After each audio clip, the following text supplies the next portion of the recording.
The persecution and martyrdom of Christians is real, and there will always be a cost because our spiritual enemy always opposes faithful witnesses everywhere, even here in our nation. That's why I want you to request a free copy of When Faith is Forbidden from The Voice of the Martyrs. You'll be inspired by bold believers around the world who stood firm for Christ despite risk of prison and even death. The same faith Charlie stood so boldly for. Go to vom.org/faith. That's vom.org/faith right now to get your free copy, or use the link in the show notes below. When you make that covenant with the Lord on that altar, don't let that fire burn out from the altar. That love is so special and so powerful. You married your soulmate. You married the person who God made for you. He was the perfect father. He was the perfect husband. Charlie always believed that God's design for marriage and the family was absolutely amazing, and it is. And over, he would tell all these young people to come and find their future spouse, become wives and husbands and parents. And the reason why is because he wanted you all to experience what he had. He wanted everyone to bring heaven into this earth through love and joy that comes from raising a family. It's beautiful. And to the Turning Point USA chapters that are watching all across America right now, you are the heartbeat of this future and of this movement. Everything that Charlie built, you guys are the legacy holders of that. You are living proof that his mission did not die with him. It lives through you. And Charlie always said the next generation will decide whether freedom endures. And because of you, I know that freedom will endure. The next speaker is a very, very special speaker, and she has had a heroic last year, and I believe she's the best mom in the world. Truly the best mom in the world. She is my hero and the love of my life. Join me in welcoming Erika Kirk.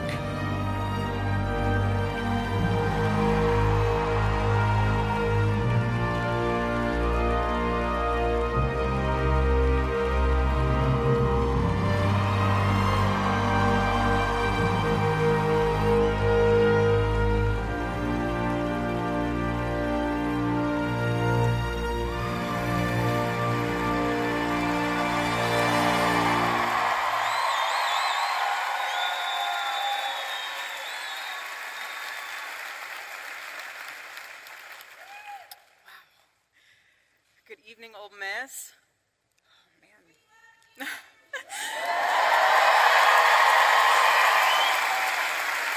Love you guys, too. Oh, it's hard not to cry after watching that. I haven't seen that portion of him saying that video since that day happened.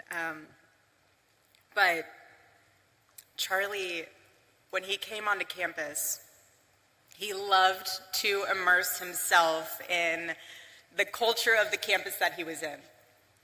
And so, from word on the street, you guys have a chant out there. I hear it's a good one. It's hotty toddy.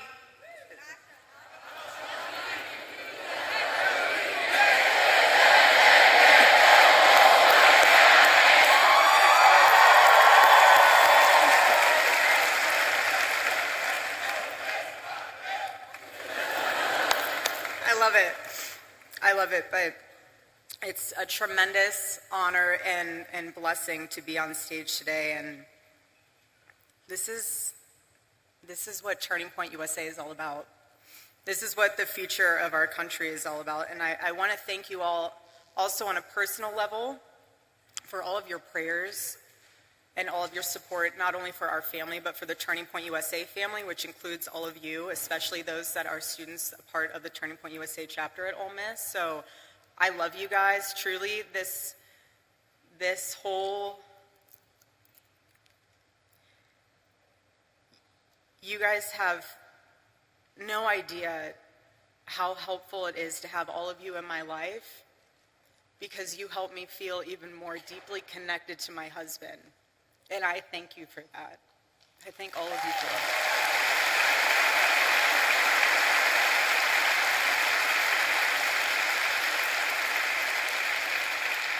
And I say that also because you guys are the heartbeat of Turning Point USA. You're the heartbeat of this organization, and every time we were at an event, especially one that Charlie was speaking at, he would always ask beforehand, he would always ask Mikey or the team, he'd say, who in the audience is a Turning Point USA chapter leader or chapter member? And whenever there was a student there, he would stop everything before the event and he would sit down with them.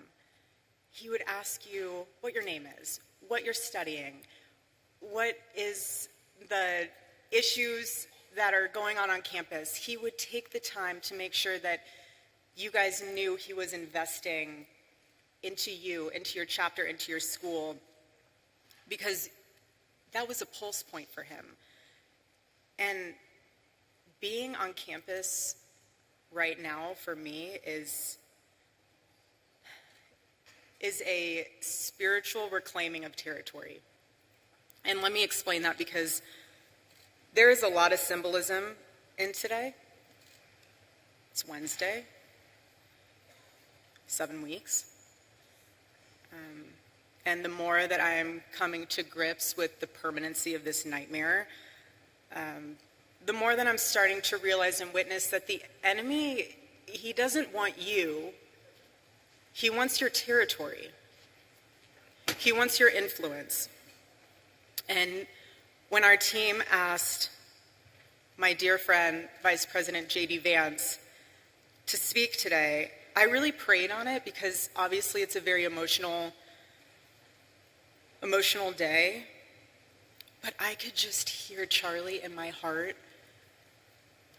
I could just hear him say, go reclaim that territory, babe.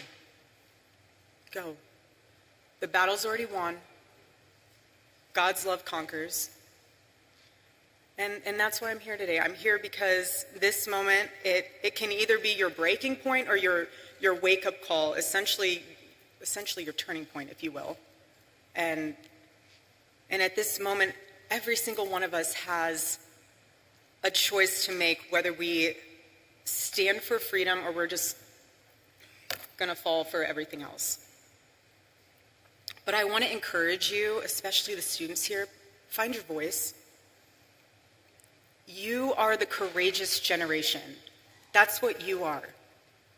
All of you. Gen Z, you are the courageous generation. Hear me when I say that. My husband believed that to his core. That's why he went on campuses. That's why he was trying to reach you. You are the courageous generation. Own it. Make him proud.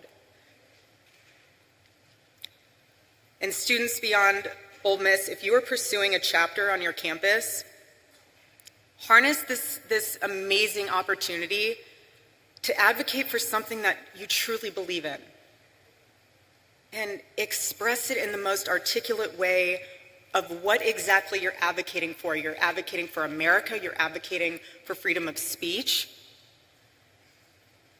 Because our chapters on high school campuses, I love it. Charlie was so excited when he named the programs for high schools. He said, we're going to name it Club America. Because he goes, who could hate that name?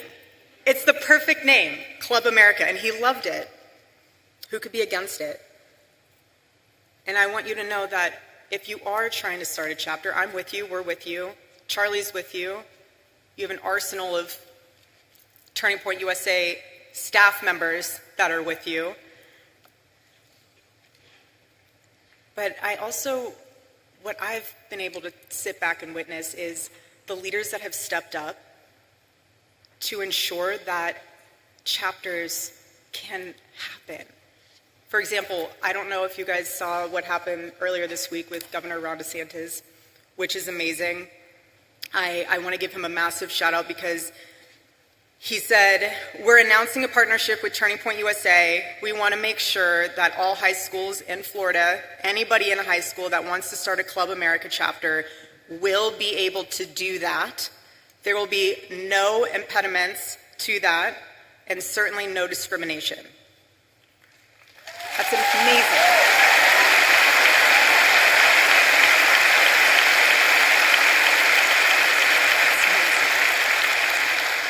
And then also, Governor Youngkin. I want to thank him as well. He donated generously to Turning Point USA to support new Turning Point USA chapters all over the Commonwealth of Virginia. How powerful is that? It's amazing. I'm so grateful. So when I heard that, I just looked up and I was like, all right, Charlie, 2 down, 48 to go. I see you. But Club America and Turning Point USA chapters, if you're wondering what those values are, it's life, liberty, and the pursuit of happiness, and that's what our country was founded on. And when you succeed in establishing that chapter, I want to commend you, because that experience will leave a mark on you that will influence every choice that you make for the rest of your life and generations to come. Earn your voice. Charlie loved the word earn. Earn your voice. This is about your legacy. Each one of you in this room, everyone watching, when you earn your voice and you stand up for what is right, that is a part of your legacy, your family's legacy, just as much as it is part of Charlie's legacy. Don't forget that. Don't ever forget that. Because if there's one thing I've learned, especially being with Charlie for the past 7 years, it's that the hope we're looking for is not found in Washington. It's not found in media. It's right here. All of you. This is the hope. And he saw that. He saw that. It's in stadiums like this. Charlie had a visual in his head. He loved the on-campus events, but for the night events, he would send Tyler pictures and the team pictures of, I want our chapter events to look like this. And he sent a picture of one of the largest college football stadiums in the country, packed. That was his vision. And that's what makes all of this so powerful, because your generation is living at a crossroads. And you are living in one of the most defining moments in American history. And we are all witnessing in real time the battle that is raging for the soul of your generation. Again, your generation. This is far more than political. And you will hear the world and the culture, for that matter, pressure you and say, go with the flow, don't ruffle feathers, don't say that, you might offend someone, you might lose some friends if you wear a red hat, if you go to a Turning Point USA chapter event.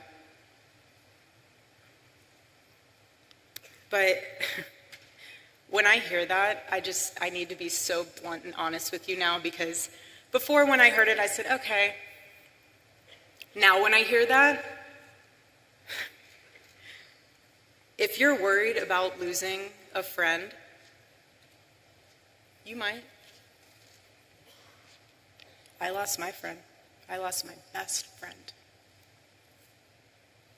And if you're nervous about standing up for the truth, the assassination of my husband puts into perspective all those fears. It really does. Because my husband never went with the flow. He swam in the streams of significance. And Charlie knew so deeply to his core that comfort doesn't change the world. And you cannot influence the world when you look like it. The enemy of truth doesn't need to destroy a nation overnight. He just needs to convince people that truth no longer matters. And the enemy thrives when Christians don't speak up, when citizens don't vote, when students don't think for themselves. But in Ephesians chapter 5, verse 11, it says, "Have nothing to do with the fruitless deeds of darkness, but rather expose them." That's what it means to live as salt and light. To bring flavor to a world gone bland, and clarity to a world that lost its way and it's lost in confusion, because Christians are called to go into the public space to correct error with truth, and that's what my husband did. When he would sit there with his microphone, I got to watch this evolve over the years. At first, he would hold the microphone the whole time. He would listen. Then as the years went on, he would put the microphone down, and he wasn't listening, he was hearing. He was absorbing what the students were saying and what they were asking. He was engaging. He was calm. He wasn't combative. He never insulted. He just wanted you to think. Again, like I said, he never told you what to say. He just wanted to challenge you so that what your convictions were, you actually understood why you had them, rather than they being talking points because your professor told you so or your friend told you so. He wanted the best of you because he demanded the best of himself. And Charlie would say this all the time: your rights don't come from the government, they come from God. And he knew what every founding father knew, and nearly almost every university has forgotten, that you cannot have freedom without virtue, and you cannot have virtue without God. And that's what makes this nation so different. That's what makes it worth defending as a courageous generation. And another thing that Charlie used to say all the time is that it does not take skill to be courageous. It takes a choice to be courageous. And now's the time to make that choice. Either you sit on the sidelines. I don't know what else can wake you up. I really don't know what else could stir that fire within you to get involved or to use your voice or to make a difference. If you're looking for another sign, I have no idea what to tell you. I just want to encourage you, though, that yes, this is about America, and yes, my husband would say saving Western civilization. That's true on both fronts. But deeper than that, this is about your soul, because the fight for freedom starts within, inside of each and every one of you. So again, please stand firm against the wickedness of the devil and the schemes of man. Be alert, because his tactics are so clever. What he'll do is he will find one thing. He will find fear, he'll find disappointment, he will find one thing, and he will wedge it in between you and the Lord, and he will make it grow. He will make it grow so much that you lose sight. It becomes this, almost like an eclipse, where the truth is hidden behind it. And yes, the light's still there, but you can't see it anymore. That's the enemy's tactic. And the bottom line is that the enemy doesn't need to change your theology. He just needs to change your vision. And if he can get in your head and blur your vision and distort your vision, he'll do it. He'll do whatever he can. But what the enemy forgets, though, is that the presence of a shadow is proof that there is light. He forgets that. And Charlie's murder might seem like we're standing in a shadow, as if death was the victory meant for the enemy, but looking around in this arena, You are proof that this light of truth burns so brightly. So brightly.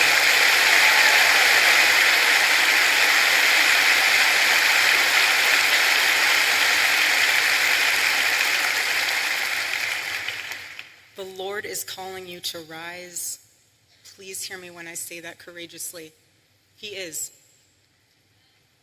Do not be afraid. It is so easy to be afraid, but we are commanded to not be afraid.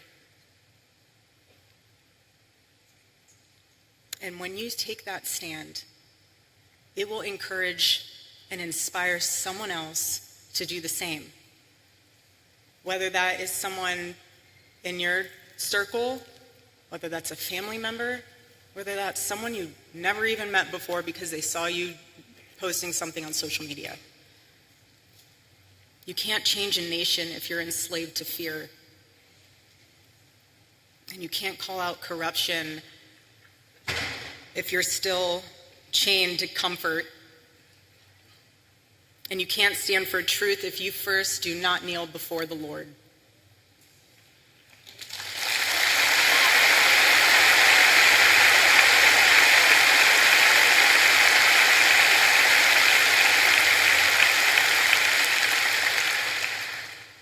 And I know I keep saying it, but I'm trying to drive home a point with you all being labeled as the courageous generation, because this generation will decide if America remembers who she is or if she'll forget. And I believe with all my heart that God placed you here now in Ole Miss, not by accident, but by assignment. There is no mistake that you are here in this stadium and arena today. No mistake. God doesn't make mistakes. Doesn't make mistakes.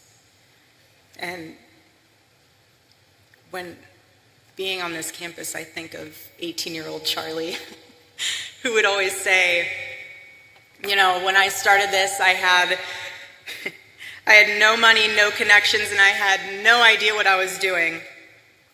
But what he did know what he was doing was that he was obeying the Lord. He was obeying what the Lord had placed inside of his heart to fight for. He did.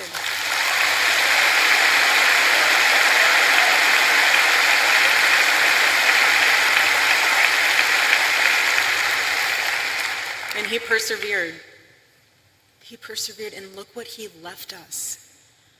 Look what he left us with. He didn't leave us empty-handed. He built a machine, and all of you are a part of that. Again, the heartbeat of Turning Point USA. That's what happens when you obey the Lord. A movement like this, it becomes unstoppable. It becomes the revival that it is. And I just want this to be the generation that says, we will not apologize for loving our country first. We will not be silent about our faith. We will not back down when the world tells us to kneel, because we bow only to the King of Kings.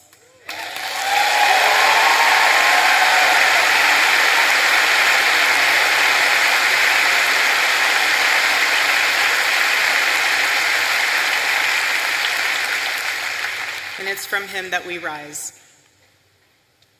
I personally still believe in America. I still believe in her founding. I still believe in her future.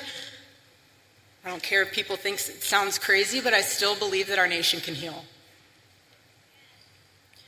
But we can't save a country that we're too afraid to defend. We can't.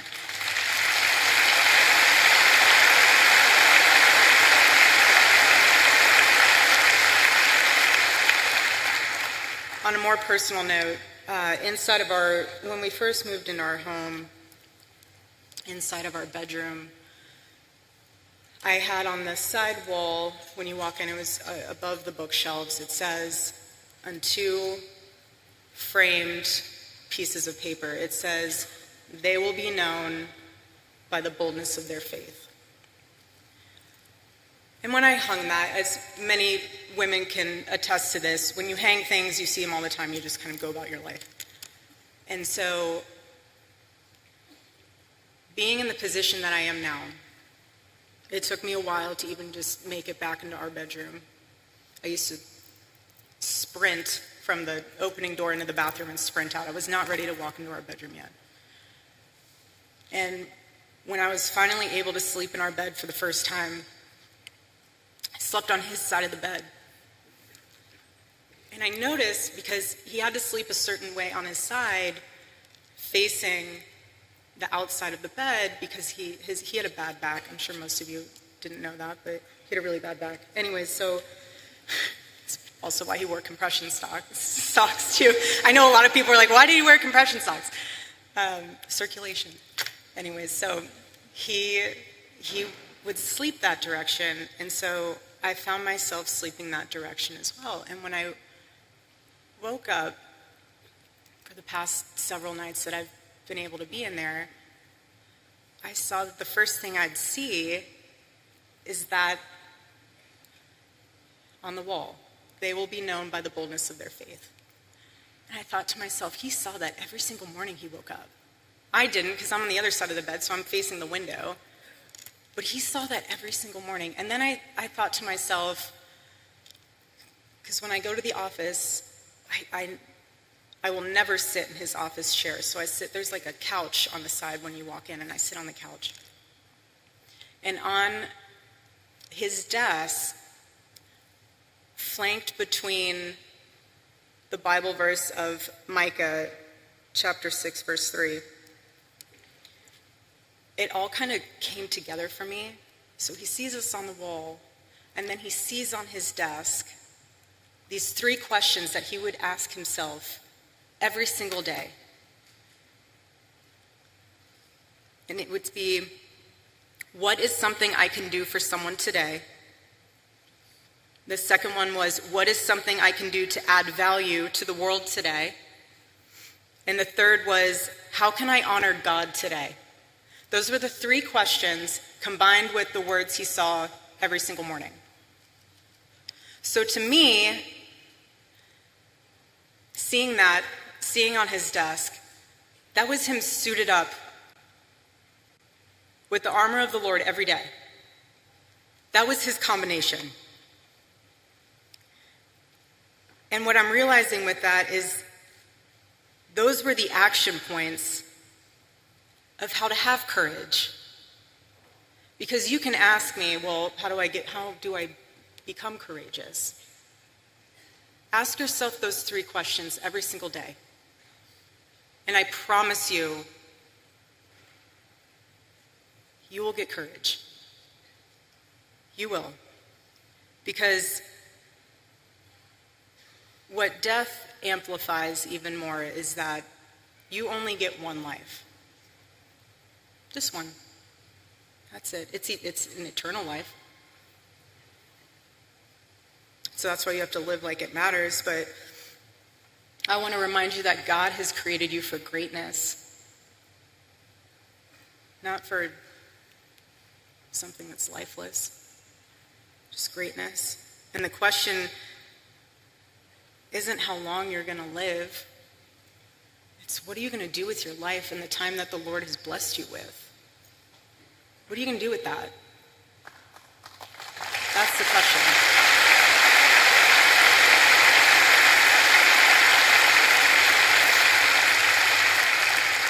And when you get to the end of your life,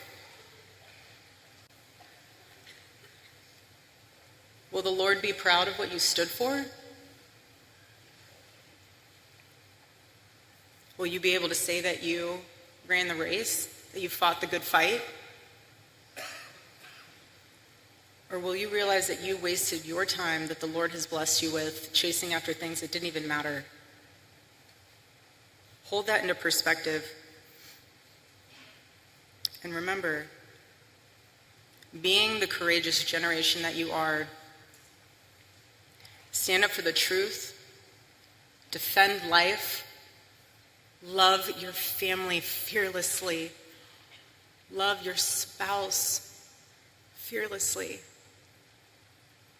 Love this country. Defend her. Defend her. And serve our God. And don't think that it's someone else's role to do it. You do it. You do it.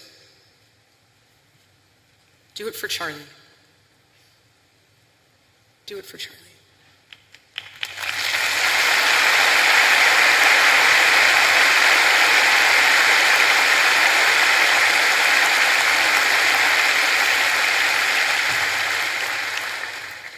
And I am tremendously blessed and honored tonight to be able to introduce to you a very, very dear friend and his wife. They are incredible. And I see no one will ever replace my husband. No. But I do see some similarities of my husband in JD and Vice President JD Vance. I do. And that's why I'm so blessed to be able to introduce him tonight, because he understands the fight that we're up against, and he can articulate that in a way that transcends race, that transcends demographic backgrounds. He's an amazing man. So please help me welcome to the stage Vice President JD Vance.